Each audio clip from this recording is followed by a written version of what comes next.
Online and offline fashion designing கோர்ஸோட week 2 lesson 3 தான் நம்ம பார்க்க போகிறோம். வீக் 2ல் என்னெல்லாம் சொல்லிக் கொடுக்குறோம் அப்படிங்கிறது தான் இன்றைக்கி எக்ஸ்பிளைன் பண்ண போகிறேன். ஃபஸ்ட்டு கார்மெண்ட்டான ஏலைன் ஃப்ராக். இந்த ஃப்ராக் பார்த்திங்கன்னா தெரியும், இதை ஏலைன் ஃப்ராக் அப்படின்னு சொல்லுவாங்க, சிம்பிள் ஃப்ராக் அப்படின்னு சொல்லுவாங்க.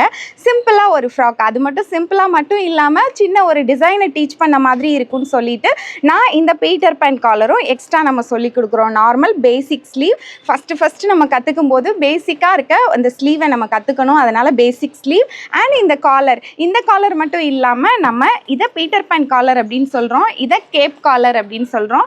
இதெல்லாம் சில நைட்டீஸ்லலாம் நீங்கள் பார்த்துருப்பீங்க. இது இந்த சின்ன பிள்ளைங்களுக்கு மட்டும் இல்லை, அடல்ட் கார்மெண்ட்லேயும் பண்ணலாம். இது குர்த்திஸ் மட்டும் இல்லாமல் ப்ளவுஸில் கூட நீங்கள் இதை வந்து ஆட் பண்ணிக்கலாம். இது நீங்கள் யூனிஃபார்மில், ஸ்கூல் யூனிஃபார்ம்லலாம் கூட நீங்கள் நிறையா பார்த்துருப்பீங்க. இந்த மாதிரி எலகண்டான பீட்டர் பேன் காலர் வந்து யூஸ் பண்ணியிருப்பாங்க. நம்ம ப்ளவுஸில் யூஸ் பண்ணும்போது இல்லை குர்த்தியில் யூஸ் பண்ணும்போது இப்போல்லாம் ட்ரெண்டிங்காக குர்த்திஸில் கூட யூஸ் பண்ணுறாங்க.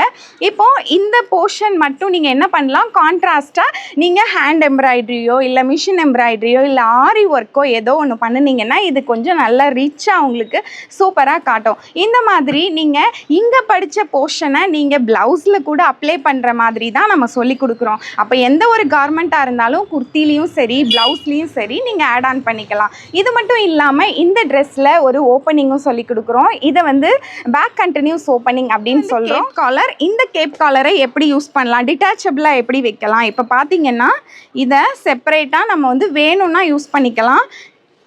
இந்த மாதிரி வச்சுக்கலாம், வச்சுட்டு பட்டன்ஸ் வச்சு யூஸ் பண்ணலாம். இது பாருங்கள், இந்த மாதிரியும் அந்தந்த ட்ரெஸ்ஸுக்கு ஏற்ற மாதிரி நீங்கள் கேப் காலரை டிட்டாச்சபிளாக வேணும்னா வச்சுக்கலாம், பண்ணிக்கலாம். இந்த மாதிரியும் நான் சொல்லி கொடுக்குறேன். நெக்ஸ்ட் வீடியோவில் வீக் 2வோட அடுத்த போர்ஷன் என்ன, இந்த ஏலைன் ட்ரெஸ்ஸோட வேரியேஷனை நான் சொல்ல போகிறேன். தேங்க்யூ.